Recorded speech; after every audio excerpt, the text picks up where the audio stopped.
Siapa yang auta rakyat tentang ekonomi?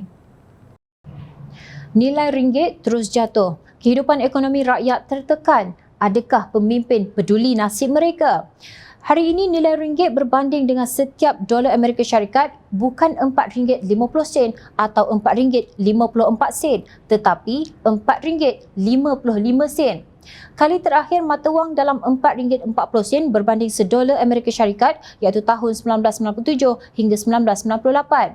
Sebab kami telah melalui keadaan itu. Bila mata wang jatuh sebegitu rupa, ada yang tidak kena dalam negara, kata Timbalan Presiden Keadilan Rafizi Ramli dalam siri ceramah Ayuh Malaysia baru-baru ini.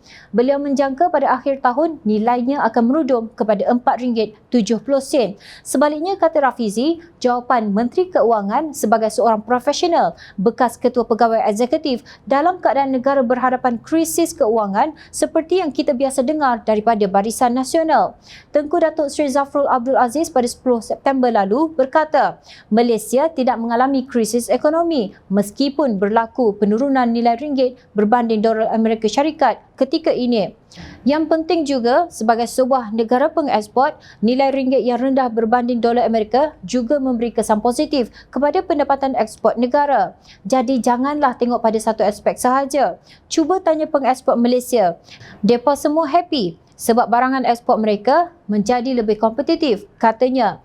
Beliau berhujah keluaran dalam negara kasar KDNK Malaysia berkembang bagi 3 suku tahun berturut-turut, bermula pada suku keempat 2021 sebanyak 3.6%, suku pertama 2022 5% dan suku kedua 2022 8.9%. Jangan kelirukan rakyat dengan auta dan mempolitikkan semua perkara untuk mencetuskan polemik. Baca dan semak fakta. Rajin-rajin membaca dan bertanya, tegasnya. Bagaimanapun, Rafizi menyelar sikap Tengku Zafrul yang hanya melihat daripada sudut pertumbuhan ekonomi, bukan impak kepada kehidupan rakyat. Dia jawab lagi, pertumbuhan ekonomi kita April hingga Jun sebanyak 8% dibanding dalam bulan April hingga Jun 2022 dengan tempoh sama 2021. Kau duduk dekat gua mana? Memang April 2021 masa lockdown COVID-19. Masa itu memang teruk. Sekarang agak lebih baik, tetapi kita kena banding keadaan sebelum COVID. Bidas Rafizi.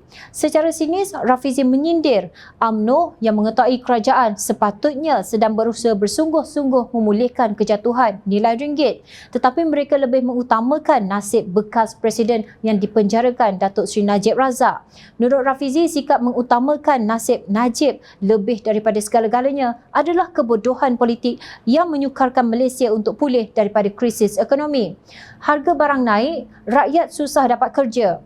UMNO BN pernah dengar tak apa yang difokus pasal rakyat sekarang? Ujarnya. Mungkin ini gejala Malaysia dipimpin oleh kalangan yang tidak cerdik dan tidak jujur seperti yang disebut oleh Rafizi. Namun malang bagi Malaysia kerana kita pernah ada Perdana Menteri yang korup dan telah pun didapati bersalah dalam kes penyelewengan 42 juta ringgit dana anak syarikat One Malaysia Development Berhad. Dana tersebut sepatutnya digunakan untuk pembangunan negara. Tidak hairan jika kini Najib mendapat gelaran Mat Sakau selepas tayangan filem Mat Kilau, seorang pejuang penentang penjajah di negeri Pahang yang juga negeri asal beliau. Hakikatnya antara kesan daripada penurunan nilai ringgit ialah pembayaran balik hutang legasi Najib iaitu 1MDB akan meningkat. Kemerosotan ringgit ini akan memberikan kesan yang besar terhadap Malaysia sebagai contoh peningkatan hutang bond 1MDB. Dengan kejatuhan ringgit ini, nilai hutang 1MDB dijangka bertambah 7.7 bilion ringgit. Bayaran hutang yang tinggi ini sudah pasti mengurangkan dana negara, kata ahli jawatankuasa pimpinan amanah Muhammad Faiz Fadzil. Menurut beliau, rakyat terhimpit teruk memandangkan 60% makanan Malaysia diimport dari luar dan kos import makanan setakat 2021 mencecah 64 bilion ringgit. Kesannya, kata Faiz, harga barang makanan akan terus naik dan ini menekan ekonomi rakyat termasuk golongan B40 dan M40. Kerajaan BN bersatu PAS tidak ada langkah proaktif untuk mengurangkan kesan kejatuhan ringgit atas kos makanan. Yang disebutkan adalah desakan mengadakan pilihan raya umum walaupun di musim banjir. Menteri Kewangan Tengku Zafrul pula hanya memikirkan pemotongan subsidi yang jelas, tidak mempedulikan nasib rakyat, dakwanya. Malahan hingga sekarang Faiz melihat masih tidak ada kaedah reformasi struktur untuk mengurangkan kesan kejatuhan ringgit terhadap harga makanan. Mengulas lanjut, beliau berkata sepatutnya pasukan jihad inflasi pimpinan Tan Sri Anwar Musa sudah berbincang dengan negara-negara alternatif yang tidak menggunakan dolar Amerika Syarikat sebagai medium pertukaran untuk pengimport bahan makanan.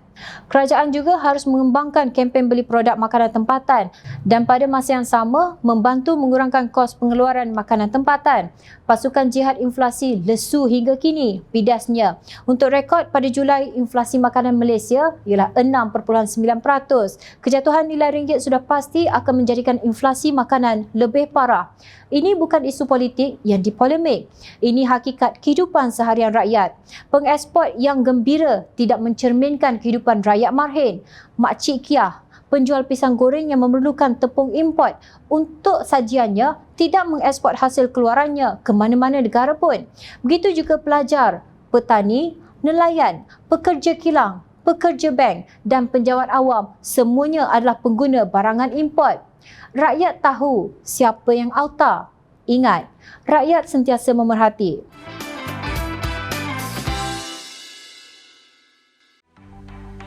Mencari maklumat dan berita politik yang bebas, kupasan yang tepat, panas. Dapatkannya secara eksklusif hanya di Jom Channel. Komitmen kami, rentasan berita Isnin hingga Jumaat. Berbicara dan isu semasa, kami garapkan secara langsung. Panel-panel berkaliber dan profesional. Interaktif, pandangan anda kami raikan. Jangan lupa bersama kami di setiap hujung minggu dalam edisi khas mingguan. Jom Channel, moving forward, sharing a new experience.